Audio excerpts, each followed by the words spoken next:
Welcome to the But Also Trail Running Podcast. I'm your host, Celeste Fong.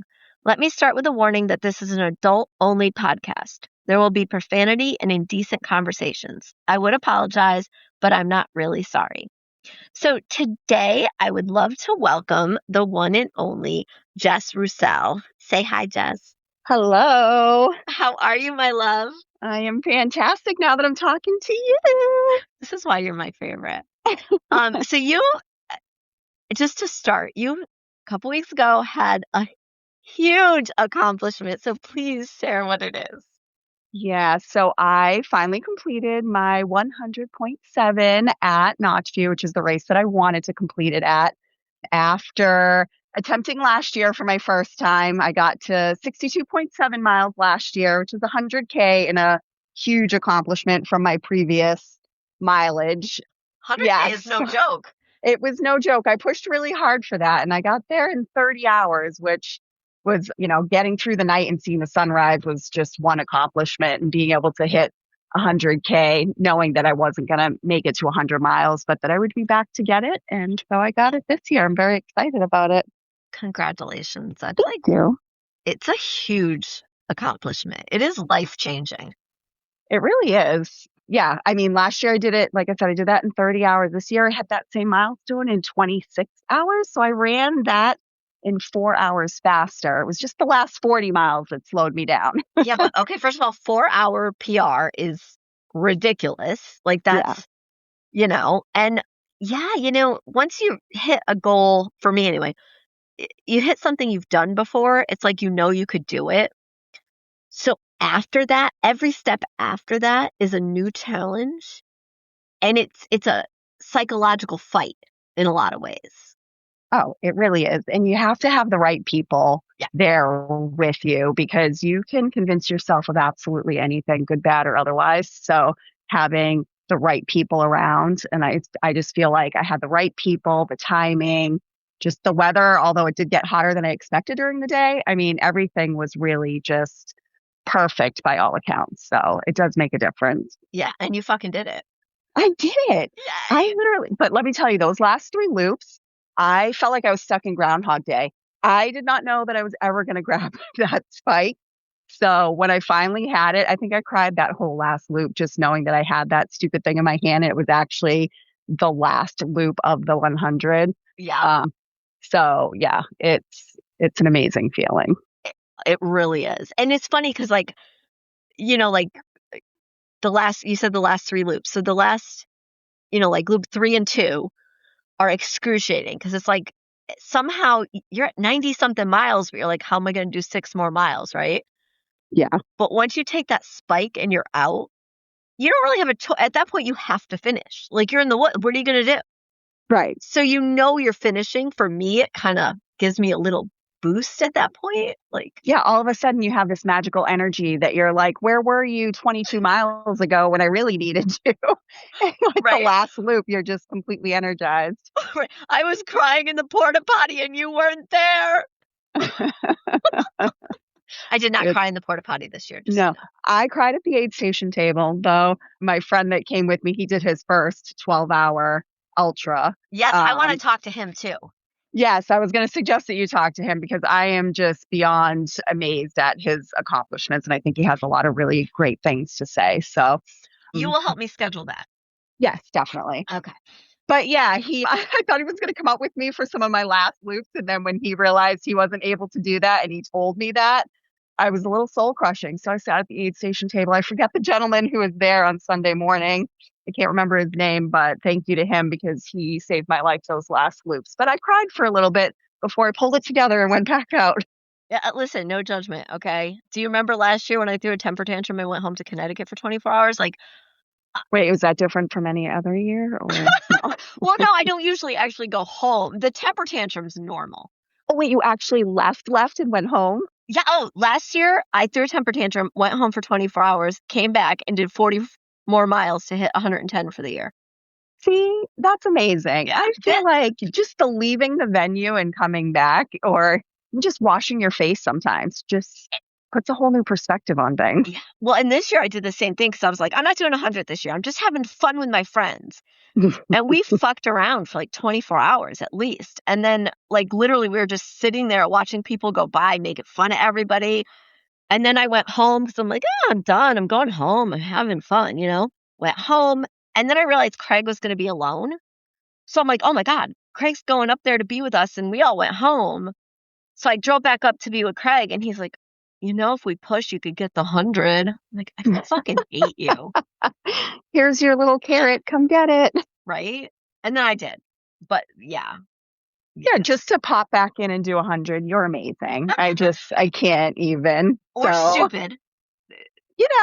But it's like a camping weekend with hundreds of your best friends that you get to see on repeat over and over and over. It's a great time. Who wouldn't want to do it? It actually really, really, really is. And the people there are amazing. The volunteers, everything.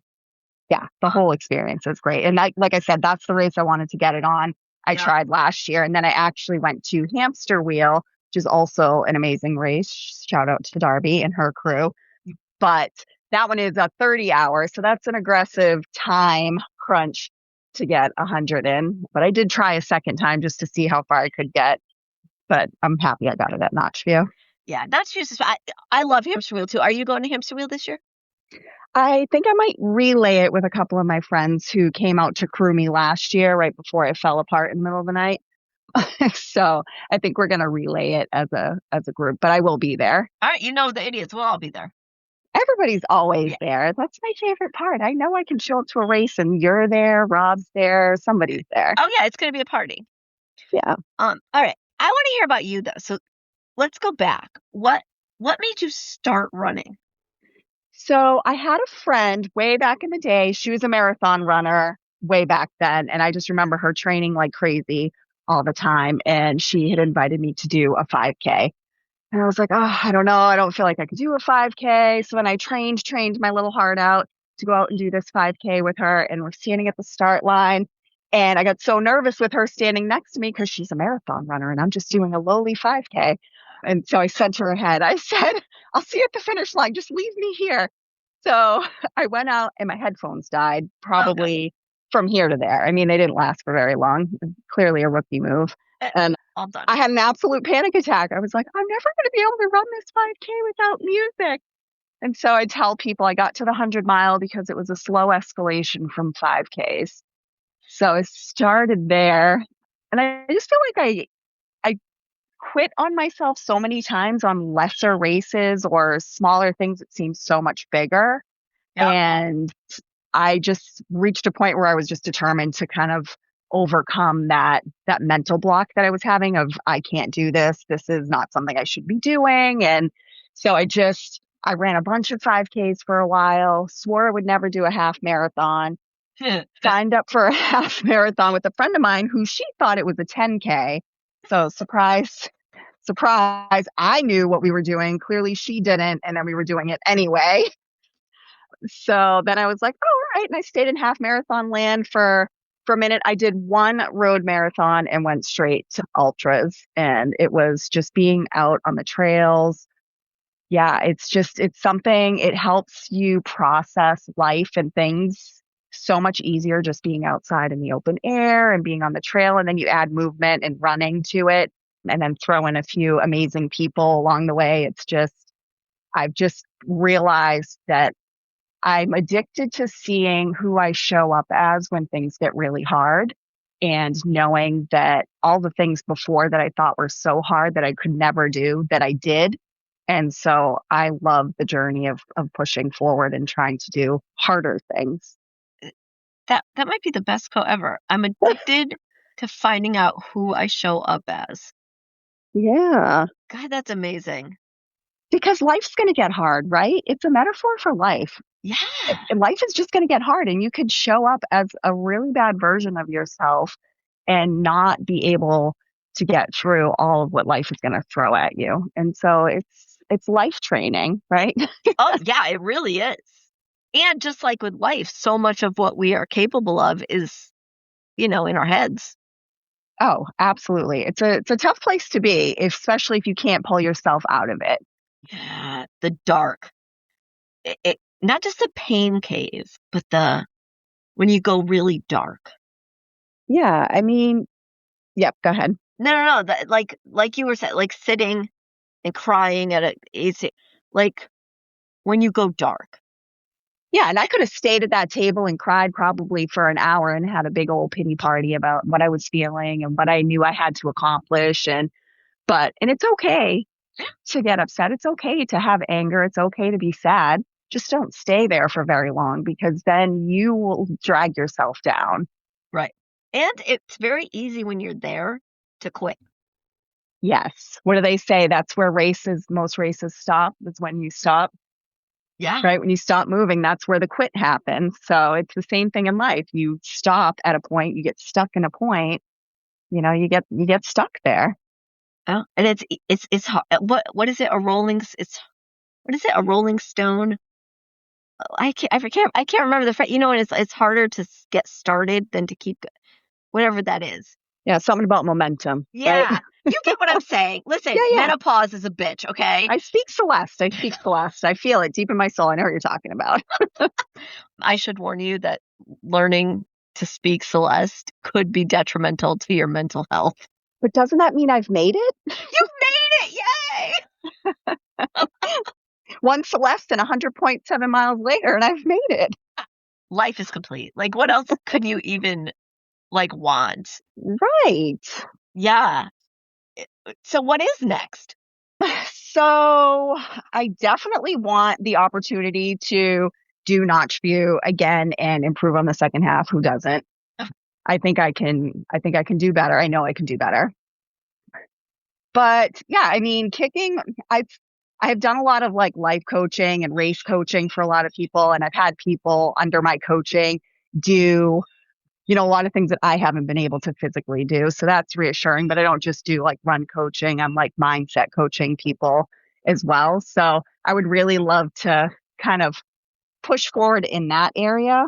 But as far as races are concerned, I mean, I would really love to do the Leadville 100. And I know that's a huge jump from Notchview.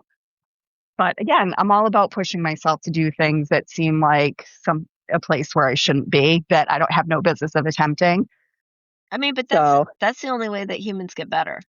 Yeah. Is to do something we have no business doing. That did not come out right, but you know what I mean? Like pushing to be greater. Yeah, moving outside of your comfort zone. That's right. Growing. You're not going to grow in your own bubble around just yourself because nobody's there to test you. There's no outside factors. That's why being in relationship with friends and partners and, that's why people get so kind of uneasy and agitated. Well, because we're supposed to test each other. We're supposed to push each other. And it's the same thing with races. If it were easy, then everybody would be out there doing it. So it's all about just getting better than yesterday and growing and being able to help other people along the way. Exactly. Nobody thought a human being could do a 4-minute mile. That is insane. I don't even know how those legs move at that pace. Right? Right. But then once somebody did it, it's like, oh, that is a possibility. So then more people did it. And it's the same kind of thing. Nobody thought women can't run marathons, our uteruses will fall out. As a woman who actually had her uterus fall out, I could tell you it didn't happen because of running. It didn't. Thank God. We're all safe. But do you know what I mean? We were told that we can't do that. And then one woman went out and did it and proved we could. Yeah, like the Barkley marathons. Oh, God, I can't even wrap my head around that bullshit. A woman could never finish this race. And I was like, oh, challenge accepted. Someone has accepted that challenge somewhere. And she did it. She did it. And then what's her name? Rachel Entrekin, who did the Cocodona 250. The 250. And she's like, oh, I'm sorry. Not only am I going to destroy the women's record, but I'm going to destroy the course record. Yeah. And she ran up that last climb. She ran almost the whole way up and then crossed the finish line like she had just a quick 5K. Yeah. And then she stayed around to cheer on all the other women. Yep. She's a boss. class act, that one. I just couldn't. I mean, I was at work when she was finishing, so I had my phone on my desk. Yeah. Hopefully my boss doesn't listen to your podcast. And I was watching her finish, and then I roped all of my coworkers in. I was like, oh my God, she's coming into the finish. It was magical to watch. Like, it was beautiful. Yeah, I can't even fathom 250 miles. Like, that's just bonkers. What'd she do? 52 hours? Is it 52 hours? I think so. It was something like that. That's wild. It would take me 2 weeks. I mean, if you saw, think of it this way, right? Cocodona 250 is also harder than Notchview, right? Like, you saw Ben out there running because he did 250 at Notchview this year, right? Ben, our race director? No. Oh God, what was his last name? He the one who won it. Yes. And he was moving the entire time. Like, it was insane watching this man go. Yeah, last year, who was the girl? I saw her. Every time I saw her, she was running. Like, she just never, I don't think she ever stopped. It's the same thing. Like, I can't wrap my brain around that. Oh. Well, 1 year Taylor did 230 something there. Mm-hmm. And the year Lila came and did the 12-hour. Oh, it was Lila. Yeah, she was. And now she's been doing amazing things. She did the Cocodona 250 too. That is crazy. Yeah. I mean, I just love it. You see these people doing all these amazing things. It's very encouraging. Like you said, once someone does it, you know it's possible. Yeah. I also thoroughly enjoy, like, one of the things I get out of races when I'm there is to watch other people do the impossible and succeed, right? Like, I get almost as much joy from, like, for example, seeing you hit your 100 for the first time. Mm-hmm. Like, to be able to witness something like that is an honor, right? It really is. Witnessing greatness. Yeah. It's just, especially in a case like where last year you did the 100K and then came back and you're like, no, I'm doing it this year. And overcoming everything and finishing. God, that's beautiful to watch. Yeah, and I remember saying last year, like, I don't need to do this. This is dumb. Why am I even doing this? I'm not doing this again, of course. And I tell anyone who comes to, like, crew me or watch me or help me, I always tell them, you can't listen to Runner Me. She is a liar. She will tell you whatever she needs to tell you. And you just give her a sandwich and you send her back out. It's so true. So when Liz did her first 100 too, and she went home, and then she was going to come back Monday morning to finish with me, and because Danny and Ashley came back to finish and to take down the tent. I'm like, you're going to drive over 3 hours to do, like, the only thing you're missing out on is me being a complete and total bitch. That's all that's going to happen. I'm at the end of the race. Right. There's just nothing nice about me right now. Do you do the 72 every year? Yeah. Not that. So my first 100 there was the year that they had it in September, and it was a 48-hour. You didn't even have the option of doing the 72. Okay. So I did 48 there first, and ever since I do the 72. That's wild. Or stupid. I mean, potato. Yeah. Or as my best friend says, potato vodka. Those are the same. Okay, but here's a good argument. Here's a hill I'm ready to die on.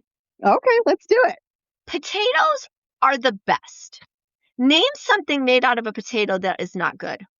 I can't. I live on potatoes. I love them. Exactly. Potatoes are amazing. Like, just even sometimes I'll just cut up a potato and put, like, just a little bit of olive oil and Old Bay seasoning. Oh. Roast them. Bam. Delicious. I am the queen of the microwaved baked potato, and I will bake the potato in the microwave. Same with the olive oil, but I put avocado on there and an egg sometimes. Life-giving. Okay. Ready? Unpopular opinion. I don't like avocado. No? I'm a toddler. I don't like anything. Wait, I feel like you told me this before. I'm having deja vu. Yeah, I'm the pickiest human being on earth. But I love potatoes. Everything. Potatoes are amazing. Right. Baked potatoes, French fries, the whole thing, the whole gamut. Tater tots, vodka, potato chips, vodka, pierogies. Pierogies, yes. au gratin potatoes. I mean, it's a potato, so I'm not going to say no, but they're kind of like a slimy sliced potato, right?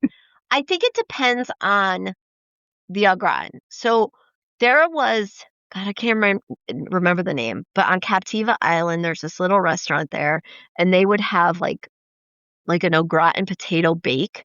So it wasn't as slimy. It was like thicker almost. That Okay. shit was amazing. But no, Yeah, au gratin potatoes are not the best. yeah, Personally. it just looks like a mess, but it's a potato. So, I mean, I really feel like I can't say no. Yeah. Oh, shepherd's pie. I grew up on that. So good. It is so good because it's a mashed potato. Yes. Yes. Put a potato on anything, it makes it better. One time sometimes we'll have like cousin night over and we'll have all my nieces and nephews over. And we did a potato bar where we made baked potatoes and then we just had all sorts of toppings, like Love it. just a whole row of toppings. Like I had like taco meat and cheese and broccoli and bacon and butter and just like this long on our like breakfast nook. It was just all the toppings, and they all just came over and ate like baked potatoes with toppings. It was a magical night. Sounds like a great time. Mashed potatoes were my jam actually this year at Notchview. I bought the like instant cup of mashed potatoes. I know they're not real potatoes, But but they're good. they were delicious and everybody loved them. Yeah. Did you ever hear about my mashed potato story from Notchview? No. So I also love mashed potatoes, and normally I'll make them a little watery so that they go down easier. And my first Okay. my first 100 miler, I was up there and I went up a left. And so I brought my mashed potatoes, and they didn't have like the microwave and stuff then, I don't think. So I had brought this little like thing to boil water. So I did that and I made the mashed potatoes. I'm like, these are disgusting. I forgot salt. Now remember, middle of the night, ultra brain. I'm like, well, I have salt caps. If I open them and just dump the salt in. I Like, mean, it's not a bad thought, but I'm guessing it was too much salt. no, it didn't taste salty at all. No, not at all. It did not have any flavor. Wait, really? Yes. Yes. That's why Ben calls me S cap, because I did that in the middle of the night one time. And I'm like, well, logically, it made sense. I would have thought it would have been super salty, but I guess yeah.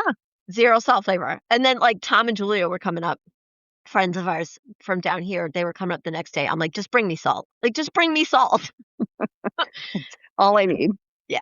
And see, now it's smarter to bring those little individual cups where you Yeah, because just, one year I made like a bunch of mashed potatoes, but then I felt like I didn't eat them because now they're in like a giant Mm. thing of mashed potatoes. So I didn't eat them. And then I did baby potatoes one year, but for some reason I didn't want those either. So I figured if I brought the cups and I don't eat them, I can still use them. They're yeah, not cooked, right? So I felt better about bringing those. yeah, yeah.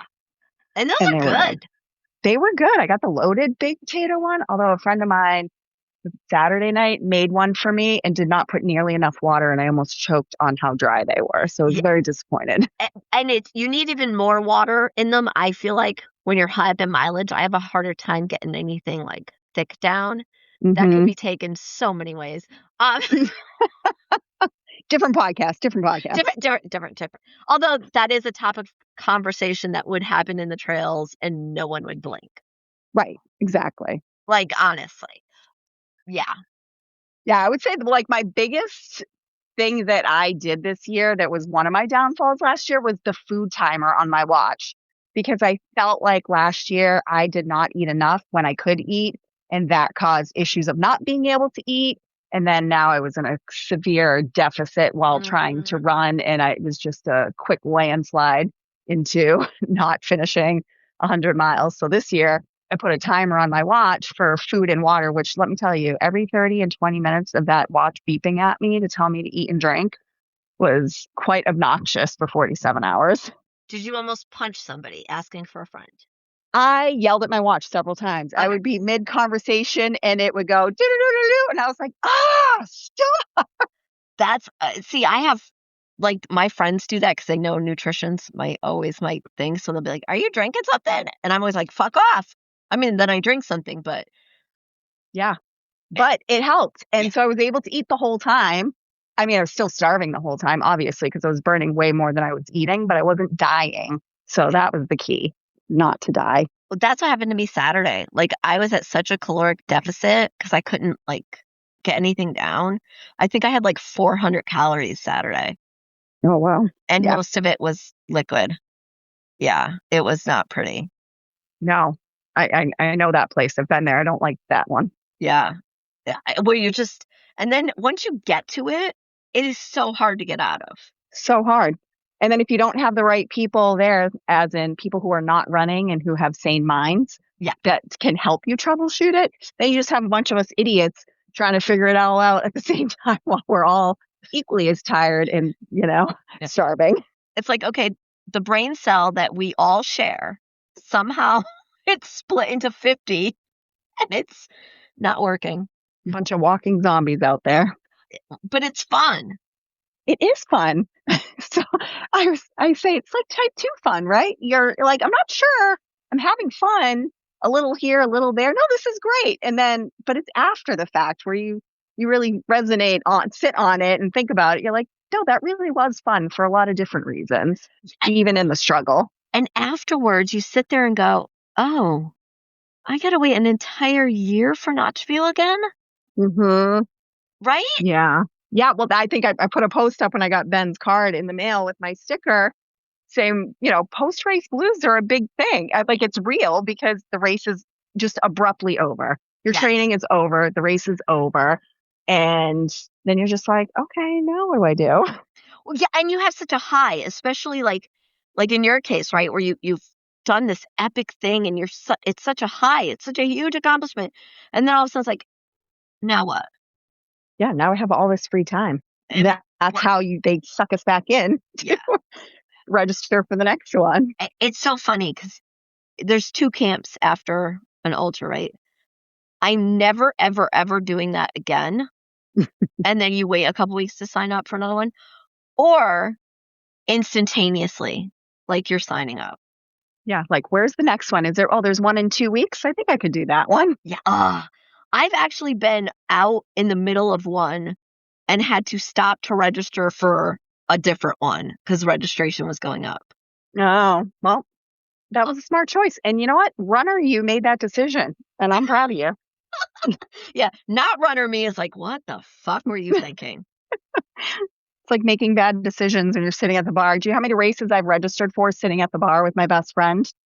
Listen, do you see any judgment here? I'm like, this is we were where bad registering decisions are made. Right? We were all registering for a race one time. A big group of us for Anchor Down.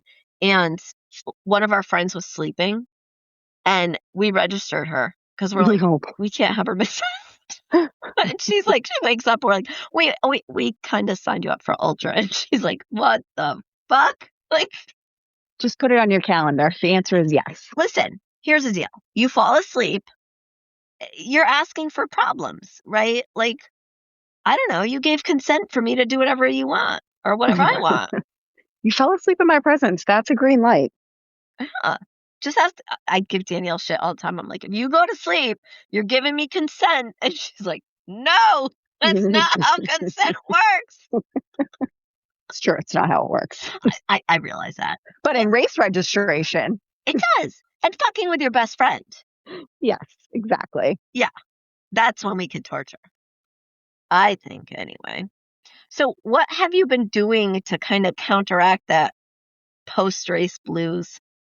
I just went camping this weekend with my best friend, and we went hiking, so I feel like I haven't really stopped. I felt really good after Notchview, so I didn't run right away, so I ran like 2.5 miles that Thursday. Beautiful. And felt pretty good. So I haven't run anything significant since then, but I did have this camping trip already pre-planned, so we actually just got back yesterday. So we did North and South Twin, which were 2 48,000 footers on Friday morning. It took all day. And then yesterday, before we left to come home, we did Willard, which is a smaller one. So we did 3 summits this weekend, and I'm a little sore, but overall, I feel really good. That is a great way to handle it. Yeah. Like, to just get back out there especially in a, I don't want to say no pressure situation, but like, there's no like time crunch. There's no, you're out there just having fun with your best friend. Right. Yeah, there's no race involved. We just, got up, went and did it. It was a good time. The views are amazing. And like I said, just being outside in nature on the trails, whether I'm walking, hiking, or running, is just my happy place. So Oh, it so is. You know what I did this week? what? So a few weeks ago or a few months ago, I'd seen a reel and I was like, oh, that looks cool for the Colchester Causeway. And then it popped up again Wednesday. And I'm like, because I have really bad ADHD. My brain doesn't work right. But I started obsessing about it. Mm-hmm. And I just went to my husband, I'm like, I'm going to go to Vermont tomorrow. He's like, what? I'm like, I have a massage in the morning. I'm going to get in my car, drive up to Vermont. I'm going to run this causeway on Friday morning and I'll be home. And he's just like, okay. You just drove to Vermont to run how far? Well, okay. So I drove up Thursday, went to see some used bookstores, stayed overnight, got up super early. I was going to do the full. So the causeway is about like from where you have to park out and back is, I don't remember, 9-10 miles, something like that. And it goes out like you have to, it's a rail trail. And then from where you park at a park, and then you like go out and then you hit Lake Champlain and the causeway goes like 3 miles out into the lake. Oh. And so you're just in the middle of the fucking lake. So I went out there for sunrise. I watched the sunrise on Lake Champlain from the middle, but like on foot. It wasn't like in a boat, I love that. Yeah. And I was going to do the full thing and go out to Burlington and back. It would have been like a marathon, but I'm like, I kept like, oh, where do these stairs go? And I'd go in and I'm like, oh, there's a wildlife preserve. Let me go hike that. And you know what I mean? So I ended up only doing 15 miles, but they were spectacular. That's how you know we have a problem. Only 15 miles. Like, who says that? Stupid people. But it was stunningly beautiful. I got yelled at by a stupid Canadian wolf bird. I saw an otter. Those otters are adorable. So fucking cute. I was like, is that an otter? I'm like, am I seeing things? I even Googled it because I'm like, okay, I've been known to like hallucinate and shit. It was an otter. It was spectacular. And it was a spur of the moment, like, I'm just going. Life is too fucking short. Yeah, I love that. And at least you didn't like drive up, do the thing, and then get back in the car and drive back.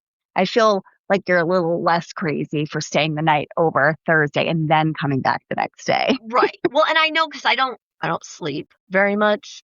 So I know that kind of driving with, and it's 2 weeks out from Notchview. Right. Right. So I was 2 weeks out from that. Like, and I had already done a half marathon last week for funsies. Like, that's like a skip, right? In comparison to it. Right. But I knew, and I was alone. Like, I was completely alone. So, like, that driving would have been dangerous. Yeah. Although that's coming from me. I did during COVID drive all the way to Acadia to do a hike and then turned around and came back in the same day. So I guess, who am I to judge? No, I support that level of stupid. Yeah. How far are you from Acadia? I think it took me like 4 hours or 3 hours or something obnoxious. Okay, so it's not because from here, from where I am, I think it's like 7-8 hours to Acadia. Yeah, it was not that far. I mean, it was still much further than any hike that I had just decided to do. So. We were going to go to Acadia this year, but then with everything else, it was just like too much because we just got back from Niagara Falls. Mm-hmm. Oh, Niagara's so nice. Yeah, but fun fact, Acadia apparently you had to make a reservation, which I failed to know. So I drove all the way down there and couldn't get in because to like whatever the national, I don't know, with the park that you had to make a reservation. I didn't make one, so I couldn't get in. So I had to do some random offshoot hike, which was not epic. And so I did all that driving. You need a reservation to even get into the park? So during COVID, I don't know if it's like a normal thing, but I just was like, oh, I'm going to drive down there and do that thing. And that was as far as my research went. Because I know like when I went to Grand Canyon last year, I had to make reservations. Like I went in October and I had a hard time getting reservations when I made them in January to stay in, because I stayed in the canyon park. So yeah, like that kind of reservation, but just to walk in the park, like to drive Yeah. through. Nope. But Couldn't even that get might be in. a COVID thing too. Yeah. I sat in a very long line of cars waiting to get in to be told, sorry, ma'am, you don't have a reservation. You can turn around right here and go on back. Damn. Yeah. You're So like, that was oh, fun. it's not like I drove 4 hours to get here, but okay. Yeah. I'm sure they heard that story 5 times. Except mine was real. Right? I still love it though. Like that's a story. Yeah, Right. I do random stuff like that sometimes. It was fun. And we were stuck in the house for so long. What else was I going to do? In a weird way, I don't want to say COVID was good for me because that sounds horrible. Mm, But it was at that point because my kids didn't have to be brought to and from the bus stop anymore. You know what I mean? Like I had a lot more freedom because they were doing schoolwork at home yeah. and they were all older. They didn't need it was like Quinn's senior year. Jasmine was 8th grade, Michael was in 4th grade. They didn't need my constant supervision. So I could just go hike all day, every day. And that's when I started doing the 800 miles of Blue Blaze trails in Connecticut. And I would just go and it built up my mileage. That's how I ended up getting my first 100, like all because of that. Yeah, I hiked a lot during that time as well. Me too. I also did city strides. I think I finished like 3 towns. Um, What city strides? so it's a website online, just, citystrides.com, and it's the maps of all the streets in the world. And it's got like these nodes. So the goal is to do every street in a town. So you have to like Oh, plan it, right? Because there's so many streets. There's hundreds of streets usually in towns, right? So you're going and you're like, okay, here's this neighborhood, and I got to zigzag through it to hit because you have to hit every node. So like it's kind of a fun challenge to see how many streets you can get, and um, it's fun your when you map. gamify stuff and you have like a goal or a thing Yes, to attain. It makes it easier to do instead of just randomly running through streets. yes, and there would be like. My friend was putting on virtual races, so I had to do like virtual marathons and stuff. And I'd be like, all right, well, I'm going to go get a marathon on city strides. And I would just run and then I would call my dad and be like, all right, I'm here. You got to come pick me up. Because he I took the retired. last one and I am not running anymore. Come get me. I do it to him all the time. My poor dad. I did it for trails too, because I'm like, okay, this trail's 48 miles long. I'm going to do like half of it. I'm going to need you to pick me up here and drive me back. And like, but he was retired. I'm his That only night. kid. I'm a spoiled brat. And what else But was he doing? He was stuck inside. exactly. And so you have a map on City Strides, right, that shows all the streets you've done. And it's like purple lines. It's really actually pretty cool to look at. Hmm. Yeah, Have it's a to fun check it thing. out. The biggest problem with City Strides, personally, is that everybody's got a fucking camera now on their house, and finding somewhere to pee in residential neighborhoods. Yeah, I imagine that's a problem. You feel me, right? Yeah. I mean, I can't say that I've peed in a residential neighborhood that's not my own house, but Well, that's it, trying to find somewhere, right? And right. I pee constantly. I've had 3 kids. I don't have a choice. I gotta pee. Yeah. So one of the reasons I like trails better. Yeah, I have friends that map their routes around where there is either a porta potty or a restaurant they know they can go into. Yes! It's a real Yes, thing. the struggle is real. Yeah, And we're and not just boys. We can't just pull over and make I was just magic gonna say, I happen. can't just like face one direction and whip it out, right? And don't get me wrong, I am very fast. Like I can pee on the side of a trail and 3 seconds later I'm done. Everybody makes fun of me because I'm like really, really, really fast about it. But like I also pee every 10 minutes. Like a toddler. I really am a If we needed more proof, there it is. No. toddler. Between the temper tantrums, the picky eating, and the The peeing all the picky time. eating. Yeah, literally. Yeah. Yeah, yeah. And the like that's mine. I'm not sharing. Like I got that too. But you know what? We love you anyway. I know, right? Although I did have the glitter this year and I let everybody use my glitter. You did. And you told me in the parking lot you had glitter, and then I didn't get the glitter. It was right on the table. I even brought Q-tips so everybody could apply their own glitter without like touching it. Mm-hmm. Yeah. Yeah, I failed to circle back to that. I was like, ooh, glitter. And then I squirreled somewhere else. I don't know what happened. Well, next year, know that the glitter will be there. However, somebody put a little figurine in it. So, Oh, yeah, if you is, open my glitter, there's a little figurine in it. is there a little Jesus in there? Yes, there is. Was that Rob? Did Rob do that? It's Rob, so probably. Probably. Yeah. I also got a That's Highland funny. cow that one of my kids stole, and I got one fuck, and I put it in my car because I'm not giving my fuck away. That fuck is all mine. It's your last one. You got to It's my hold on to it last tight. fuck, my last and only fuck to give, and I don't know that anybody's going to earn that. So, No, if you're the last one to get, if you're the one to get the last one, you really earned it. and this is why I love ultra runners so much because you get it. Totally get it. All right. Now, as we just babbled for 20 minutes. I know. We went from running to food to peeing. And now we're circling back. We hit Jesus. What else? This is amazing. No, I want to hear about your coaching. Tell me about that. Like, how'd you get into it? What do you do? Like, all that stuff. Yeah. So I took a 12-week accelerated entrepreneur program last year to start my business. So it didn't exist other than the fact that I feel like I've been through enough stuff in life that a lot of people just gravitate towards me for either advice or positivity or mindset or direction. So it's kind of just a natural gift, I feel like, that I have. And so I applied for this entrepreneur program, and it was, a few hundred people applied for it. It dwindled down to about 30 people. We had to do a 12 leadership roundtable interview, and then they broke it down to 14 people or 12 people made it into the program. So Wow. I made it into the program. Yeah. That doesn't surprise me. Your personality is very like magnetic. Oh, thank you. So it's Beyond the Trail Coaching is the name of my business. So I went through the whole program. At the end, it was kind of like a Shark Tank version where you had to pitch your business, and, with the possibility of winning money at the end. I didn't win money at the end, which kind of put me on hold for a little bit, and that's okay.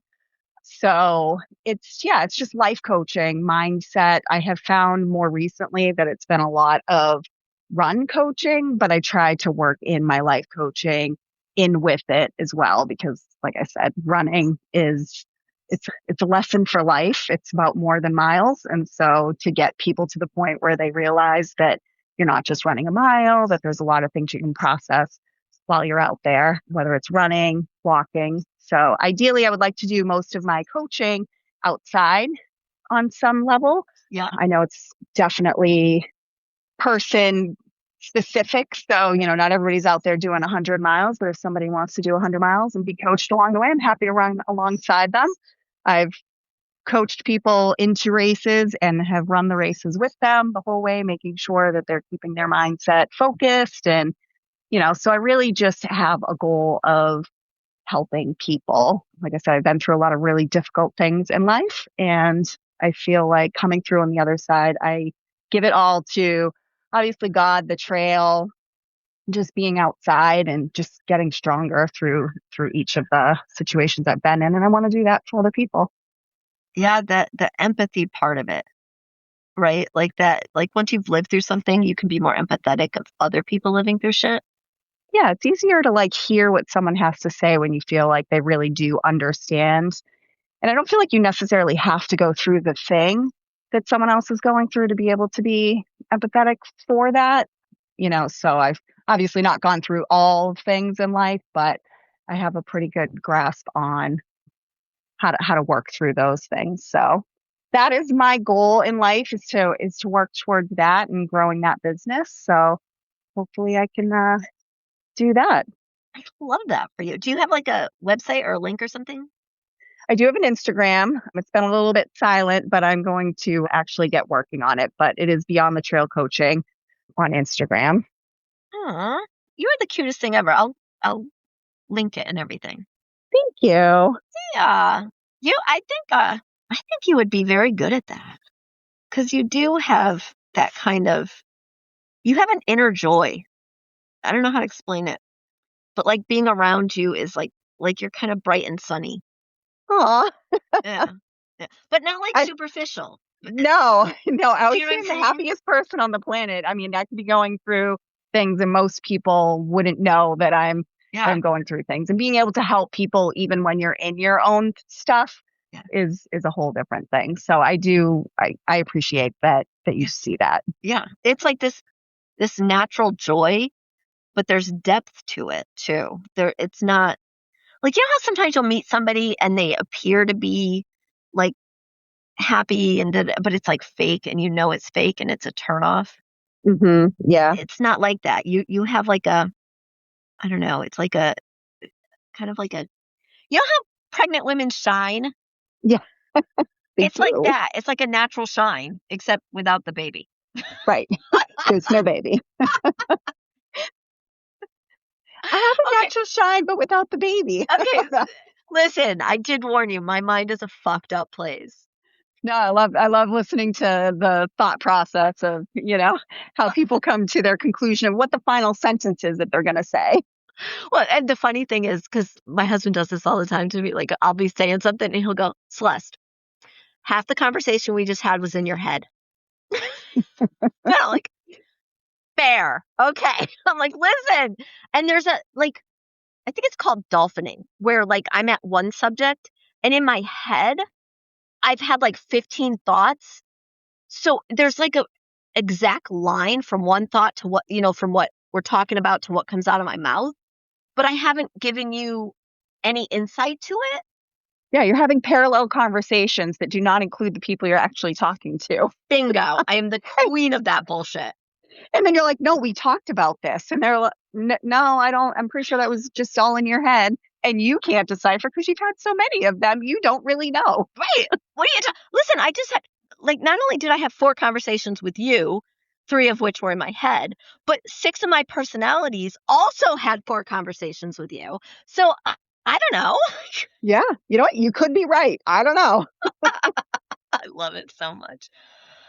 Well, Jess, I am so grateful that you came on. I absolutely adore you. Thank you. I really appreciate you having me. This was great. Yeah, you're welcome to come anytime. I'd love to hear about your next adventure because that's really what we're doing here, right? It's just living remarkable lives, however Exactly. that is for us. All right, my loves, any final thoughts? No, I'm happy to be here. I'm happy to have been able to accomplish what I did. I give you and a lot of people at Notchview and all of the races that I've been to a lot of credit towards that. Just the wise words, the help along the way. You don't get to where you get in life doing it by yourself. So while I had to physically do the running, it wasn't a one person operation. So I appreciate having met you all those years ago and keeping you here and for having me on the show and everybody else who I've shared the trails with and will continue to run with. So I really appreciate you. Oh, thank you. You really are the best. I'm all right. I try. Yeah, congratulations, because what you did was epic and Thank you. life changing. So enjoy every second of it.